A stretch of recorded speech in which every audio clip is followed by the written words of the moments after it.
જય જિનેન્દ્ર મિત્રો, હું તૃપ્તિ શાહ અમદાવાદથી શ્રી મણિભદ્રા એસ્ટ્રોલોજીમાંથી. આજે આપણે વાત કરવાના છીએ પવિત્ર શ્રાવણ માસ વિશે. તો શ્રાવણ માસ નજીક છે અને ભારતના કંઈક રાજ્યોમાં તો શ્રાવણ માસની શરૂઆત થઈ પણ ગઈ છે, પણ આપણે ગુજરાતમાં શ્રાવણ સુદ એકમથી પવિત્ર શ્રાવણ માસની શરૂઆત કરવામાં આવે છે. તો શ્રાવણ માસમાં વિશેષ શિવ પૂજાનું મહત્ત્વ કહ્યું છે. શિવ પૂજા તો 12 માસ 365 દિવસ કરવી જ જોઈએ, પણ વિશેષ મહત્ત્વ જે શિવજીને પ્રિય છે તેઓ શ્રાવણ માસમાં જો આપણે વિશેષ પૂજાઓ કરીએ તો તેનું લાભ અને ફળ પણ વિશેષ મળે જ છે. તો હાલના જનરેશનમાં જે યંગસ્ટર છે તેઓની માનસિકતા ક્યાંક ને ક્યાંક એવી હોય છે કે શ્રાવણ માસ હોય તો આપણે ફક્ત સોમવાર કરીએ, પણ એવું નથી. શ્રાવણ માસમાં આપણે બધા જ એવરી પ્લેનેટ્સને આપણે બેલેન્સ કરવા માટે એવરી ડે એટલે 7 દિવસ પૂજા કરવી જોઈએ. તો શિવલિંગ પૂજાની આપણે આજે પૂજા વિધિ જાણીએ 7 દિવસની.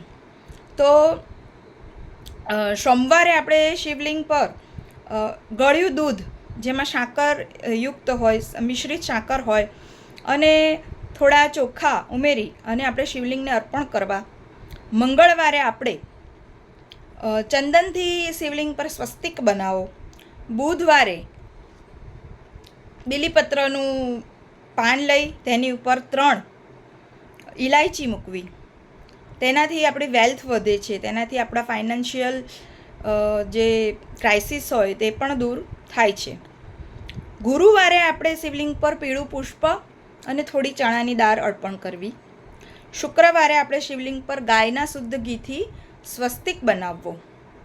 શનિવારે આપણે તજનું લાકડું, જેને હિન્દીમાં દાલચીની પણ કહેવાય છે, તે આટલું લાકડું આવે છે તે આપણે શિવલિંગ પર અર્પણ કરવું, જેનાથી શનિને લગતી જે તકલીફો હોય તેમાં રાહત મળે છે.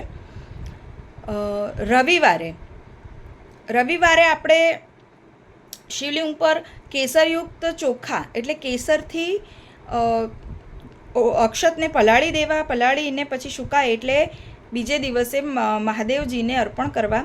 અથવા તો જો એ ના કરવું હોય તો કેસરવાળું દૂધ પણ મહાદેવજીને આપણે અર્પણ કરવાથી આ 7 દિવસના 7 ઉપાયો મહાદેવજીને ખૂબ જ અતિ પ્રિય છે.